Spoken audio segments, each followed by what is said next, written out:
saat ini posisi berada di sekitar Samudra Hindia sebelah selatan Jawa Timur. Ya. Saudara, siklon tropis mulai terlihat di sejumlah wilayah Indonesia. Daerah mana saja yang kemungkinan paling terdampak dan bagaimana masyarakat mempersiapkan diri menghadapi cuaca ekstrim di akhir tahun? Kita akan berbincang dengan Deputi Bidang Meteorologi BMKG, Guswanto, yang telah bergabung melalui sambungan Zoom. Pak Gus, selamat siang. Selamat siang, Bung Elgin. Baik, Pak Gus, ini ingin tahu mungkin pemirsa Kompas TV apa yang dimaksud dengan siklon tropis 93S dan 95S dan bagaimana ini proses terbentuknya, Pak Gus? Baik, Bung Elgin. Jadi kami BMKG melalui Tropical Cyclone Warning Center Jakarta yang ada di Kemayoran itu selalu mengidentifikasi yang pertama, siklon tropis Bakung itu tumbuh dari bibit siklon tropis 91S sejak 12 Desember. Jadi sekarang sudah 6 hari ya. Posisinya saat ini sudah berada jauh di Samudra Hindia sebelah barat daya Lampung. Namun masih memberikan dampak tidak langsung kepada wilayah kita, khususnya Lampung, Jawa Barat, dan sekitarnya Banten ya. Ini adalah dampaknya hujan dan angin kencang. Kemudian yang kedua yaitu adanya bibit siklon tropis ya 93S. Ini tumbuh sejak tanggal 11 Desember, artinya ini juga sudah 7 hari ya. Artinya ini kita lihat saat ini posisi berada di sekitar Samudra Hindia sebelah selatan Jawa Timur. Ya, pagi ini kita lihat posisinya di sana. Yang mana ada satu lagi yaitu bibit siklon tropis 95S. Mulai terbentuk tanggal 15 Desember yang lalu. Jadi ini juga sudah 3 hari. Nah, lalu bagaimana posisi daripada saat ini dan ke depannya? Nah, kalau kami masih melihat dari Tropical Cyclone Warning Center di Jakarta, bahwa siklon tropis Bakung ini sudah menurun dari kategori 2 menjadi kategori 1. Sedangkan bibit siklon tropis 93S saat ini posisinya masih bibit. Dan diprediksi oleh BMKG nanti tanggal 20 Desember jam 12 UTC itu akan menjadi siklon tropis. Namun area pemberian namanya oleh Australia karena masuk dalam area of responsibility daripada siklon tropis center di Australia. Kira-kira itu, Mas Elgi, yang bisa kami update untuk tiga bibit siklon maupun siklon tropis. Oke, Pak Gus. Baik, kalau bicara mengenai wilayah mana saja yang mungkin akan terdampak di Indonesia, itu kira-kira di pulau mana saja, Pak Gus? Baik, kalau kita lihat wilayah yang terdampak berdasarkan monitoring kami, yang pertama yaitu pesisir Sumatera ya, ini ada pesisir barat Sumatera, ada Lampung, Bengkulu, Sumbar. Sedangkan selatan Jawa ini ada di Banten, Jawa Barat, Jawa Tengah, DIY, Jatim, Bali, NTB, NTT Barat, dan termasuk angin kencangnya kemarin beberapa hari terjadi di Jabodetabek ya. Itu di Jabodetabek kami melihat tanggal 16 yang lalu itu sampai 30 knot pada lapisan ketinggian 925 milibar atau sekitar 2.500 feet. Nah, perlu kewaspadaan juga, Bung Elgi, tidak hanya 3 siklon tropis itu. Namun kami juga melihat sejumlah provinsi yang memasuki puncak musim hujan, termasuk sebagian Kalimantan, Sulawesi, Nusa Tenggara, karena bisa kombinasi dari dampak tidak langsung daripada siklon tropis dan gelombang atmosfer. Kita waspada ya, yang 2 tadi yang di bawah. Baik, Pak Guswanto, berarti apakah sudah ada perkiraan waktu berapa lama potensi cuaca buruk yang akan terjadi di Indonesia ini, sampai kapan dan dampaknya seperti apa, Pak Gus?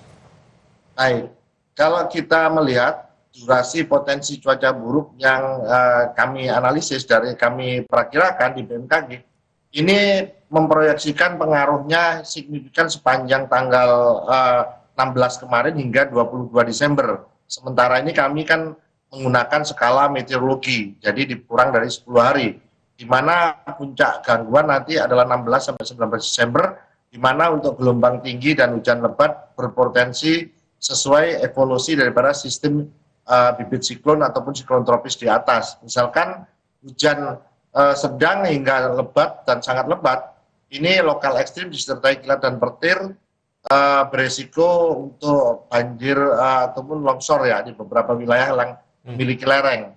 Kemudian juga angin kencang atau low level jet ya, ini juga meningkat ya, tadi sudah saya sampaikan di Jabodetabek sempat mencapai 30 knot. Kemudian untuk gelombang tinggi hingga 4 meter ya, ini terjadi di perairan selatan Jawa, Bali, NTB, NTT, Samudra Hindia Selatan, dan Laut Arafura pada periode peringatan dini BMKG hingga tanggal 22 Desember. Kira-kira itu. Oke, Pak Gus, cukup banyak juga tanda-tanda cuaca buruk yang akan terjadi, dan kira-kira apa saja yang mungkin perlu diketahui oleh masyarakat, tanda-tanda cuaca ekstrim, agar masyarakat ini tentu bisa lebih berhati-hati dalam berkegiatan dan juga lebih waspada, Pak Gus. Ya, betul sekali Bung Egy. Jadi ada beberapa tanda-tanda cuaca ekstrim yang perlu diwaspadai. Yang pertama, hujan intens, artinya hujan lebat mendadak ya, ataupun hujan durasi panjang tapi sedikit demi sedikit, atau berulang dalam 1-3 hari. Artinya ini bisa menimbulkan genangan dengan cepat, kenaikan muka air sungai dan pantai ya.